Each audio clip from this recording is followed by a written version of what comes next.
इस प्रश्न में संतों के मानस का पता चलता है कि वो संसारियों के पक्ष में कितना खड़े। क्या कह रहे हैं? एक इंडिकेशन बताओ गुरुदेव, जिस इंडिकेशन से ये पता चले कि क्या नहीं करना चाहिए, और अगर वो कर भी लिया है तो उससे कैसे बचा जा सकता, वैसा कोई पुण्य बताइए गुरुदेव। हाँ, पूज्यपाद शंकराचार्य जी ने स्पष्ट शब्दों में लिखा, बोले अपराध सहस्त्राणि, हजारों हजार अपराध किए हो, लेकिन ये मेरी परंपरा है। बोले अपराध परंपरा परम नहीं माता समपेक्षते सुतम। या तो पुरुष जब पूजन कर रहा, स्त्री जब पूजन कर रही, कोई जीव जब पूजन करता है तो परमात्मा को अपना मां समझता है। या तो तुम कहो कि तुम मेरी मां नहीं और मैं तुम्हारी संतान नहीं। एक बात कहूं, जब धर्म उत्कृष्ट हो जाए और धर्म थोड़ा श्रेष्ठ हो जाए, जब तुम्हारा ज्ञान थोड़ा बड़ा हो जाए, जब तुम थोड़े अच्छे ज्ञानी हो जाओ, तो तुम्हें समझ में आता है स्त्री पुरुष माने कुछ नहीं होता।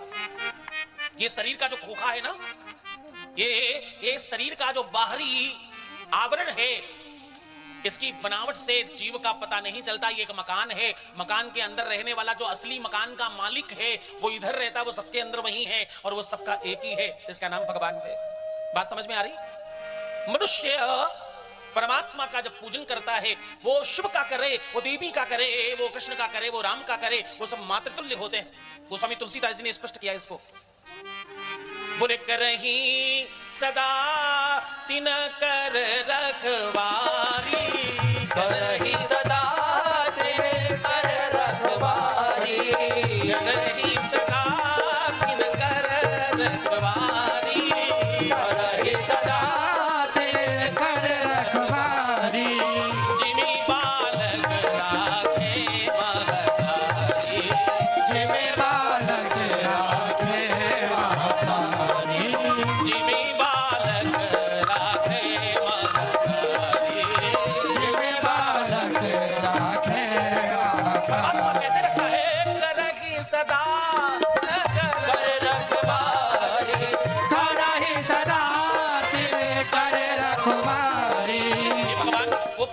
बच्चों को कैसे रखता है और कैसे समझता है वो बता रहे हैं। करही सदा तिन कर रखवारी, करही सदा तिन कर रखवारी, जिमी बालक राखे महतारी, जिमी बालक राखे महतारी, जिमी बालक राखे महतारी, जिमी बालक राखे।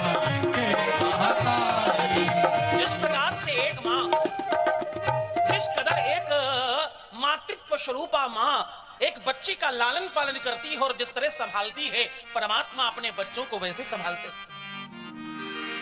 ध्यान समझना, परमात्मा को मां से इसलिए संतों ने एकाकी किया, उनके जैसा बताया। क्यों? एक बच्चे को जितना अच्छा मां रख सकती, दूसरा कोई रख सकता नहीं। जरा ध्यान से समझना, एक स्त्री एक ही समय पर कई एक काम एक साथ करने के लिए जानी जाती है। इसलिए आपने मंदिरों में किसी भी भगवान का हो सकता है चतुर्भुज रूप ना देखा हो, वो दो भुजाओं वाले भी भगवान हो सकते हैं। आपने कृष्ण को, राम को, सबको दो दो भुजाओं में भी देखा होगा, कदाचित चतुर्भुज भी हो, लेकिन कभी भी माता की मूर्ति आपने अष्टभुजी से कम नहीं देखी होगी। अगर शेर पर सवार है तो वो अष्टभुजी दिखाई पड़ती। क्यों? क्योंकि 8 जो भुजाएं हैं वो आठों याम काम करने के लिए जानी जाने वाली वो स्त्री का स्वरूप है। जितना एक मातृत्व, एक मां जिस तरह संभाल सकती है, उस तरह एक पुरुष में सामर्थ्य नहीं। मां एक पृथ्वी का स्वरूप है। मां उस मिट्टी के जैसे है जिस किसी भी बीज को अंकुरित करने की क्षमता रखती, सहेज कर संभाल कर रखने की और उसके वर्चस्व को बढ़ाने की क्षमता रखती, उसका मूल्य बढ़ाने की क्षमता रखती। संत कहते हैं भगवान बिल्कुल वैसे करते हैं। जिसमें कोई सामर्थ्य ना हो, जिसमें कोई क्षमता ना हो, उसको भी बहुत बड़ा बना देना, उसको भी सामर्थ्यवान बना देना, ये परमात्मा का स्वभाव है। ध्यान समझना, क्या स्वभाव है परमात्मा का? जो जिस लायक ना हो उसको वो देने की सामर्थ्य अगर किसी में है तो उसका नाम परमात्मा है। मूक होई बाचाल और पंगु चढ़े गिरिवर्ध, जिनमें बोलने की क्षमता नहीं है और जिनमें चलने की क्षमता नहीं है। जिनमें चलने की क्षमता नहीं वो हिमालय चढ़ रहे हैं, और जिसमें बोलने की क्षमता नहीं वो वाचाल हो रहे। ये कृपा परमात्मा की है। जरा ध्यान से समझना, शिव महापुराण का ये दर्शन थोड़ा गंभीरता से समझना। तुम्हारा ज्यादातर सामर्थ्य और तुम्हारा ज्यादातर जो जीवन है वो व्यवहार में निकल रहा है। तुम्हारे रिश्तेदार कहीं नाराज ना हो जाएं, तुम्हारे रिश्तेदारों को कहीं कोई बात बुरी ना लग जाए, तुम्हारे मित्रगण कहीं तुम्हारी औकात को, तुम्हारी सामर्थ्य को, तुम्हारी स्टेटस को कम ना समझ लें। तुम इसमें परेशान रहते हो। बड़ी गाड़ी दरवाजे पर होनी चाहिए, बड़ा मकान दिखना चाहिए, मकान बाहर से पेंट होना चाहिए, लेकिन मैं आपको सत्य कहूं, ये सब काम आता नहीं है। आपका प्रेम इन सब चीजों पर बहुत ज्यादा भारी है। आप भरोसा मानिए, आपको खुद को भी वहां जाने का मन करता है जो बहुत प्रेम से बोलता हो, ताकि बहुत बड़ा महल बनाकर जिसने रखा हो। जरा अपने अंतःकरण से पूछ कर देखो, आप कहां जाना पसंद करोगे? महल ज्यादा बड़ा हो अथवा जो बहुत प्रेम से बातचीत करता हो? हाँ? परमात्मा कहता है कि जीवन में तुम्हारा जो नजरिया है वही तुम्हारे संकटों का सबसे बड़ा कारण है।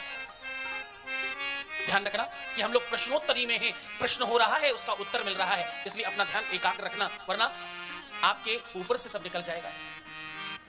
हम लोग आगे बढ़े उसके पहले एक बात, शिव महापुराण में जितना तुम्हें समझ में आ रहा है उतना तो शिव महापुराण है ही।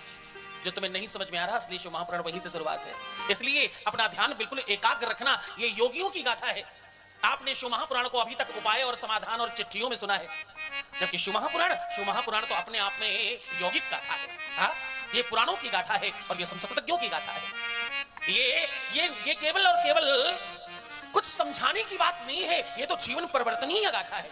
ये जीवन को परिवर्तित करती है, इसलिए बहुत ध्यान समझना। तुम जिन चीजों को अच्छा समझते हो हमेशा वही तुम्हें दुख देते और तकलीफ देते हैं। तुम ध्यान से अगर समझो, अपने जीवन में थोड़ी विपरीत चाल चलने का प्रयास करके देखो, आप सामर्थ्यवान हो जाएंगे और आप उन्नति कर जाएंगे। नीम की पत्ती कौन खाना चाहता है? कड़वी लगती है ना, लेकिन है औषधि। जो तुम्हें अच्छा लगता है वो तुम्हारे लिए नुकसानदेह है, जो तुम्हें बुरा लगता है वो तुम्हारे लिए बहुत अच्छा होता है। जो तुम्हारे सामने मीठा बोलता है वो तुम्हारा नुकसान करना चाहता है, तुम्हारा उपयोग करना चाहता है और तुम्हें बर्बाद करना चाहता है। खासतौर से बेटियों और बच्चियों और माताओं को कहूं, जब कोई तुमसे बड़ा मीठा बात करे ना तो तुम समझना अब तुम्हारे साथ कुछ अनर्थ होने वाला और गलत है ये। इसलिए गोस्वामी तुलसीदास जी कहते हैं, सावधान निंदक निहरे राखिए। क्या बोले? निंदक निहरे राखिए, आंगन कुटी छवाए। कैसे? जो तुम्हारी निंदा करे, तुम्हें डांटे, तुम्हें डपटे, तुम्हारी बुराइयों को तुम्हारे सामने लाकर खड़ा कर दे, बस उसी से गले लगना। वो तुम्हारा सच्चा साथी है और वही तुम्हारी उन्नति चाहता है। जो गलतियां बताए वही तुम्हारा अपना है, और जो गलतियों में तुम्हारी प्रशंसा कर दे, तुम समझना कि ये तुम्हारा नुकसान चाहता है। हाँ? चमचों का कोई कार्य नहीं होता जीवन में। बहुत तुम्हारे आगे पीछे घूमने वाले लोग तुम्हारे अपने होते नहीं, ये बात ध्यान रखना। मैंने कल कहा था आपको कि थनानि भूमौ पशवस्तगोष्ठे।